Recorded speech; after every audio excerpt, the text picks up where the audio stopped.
और इस पूरे मामले पर अब सियासत भी शुरू हो गई है। नेताओं ने इन कलाकारों पर भोजपुरी के नाम पर अश्लीलता फैलाने का आरोप लगाया है। आखिर होती किस लिए है?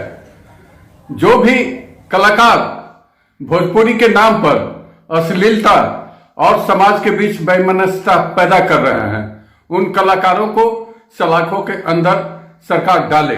और प्रणाम दोस्तों, आप लोग जानते होंगे अभी खेसारी लाल के ऊपर हर दिन विवादी वीडियो लेकर आता है। जैसे कि फिर से एक विवादी वीडियो आ गया पंकज सिंह का।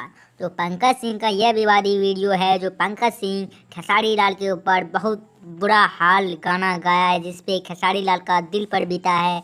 जो आप लोग जानते होंगे खेसारी लाल पहली बार रोए हैं लाइव स्क्रीन में। तो आप लोग इसके बारे में क्या बोलना चाहते हैं तो कमेंट में ज़रूर बोलो।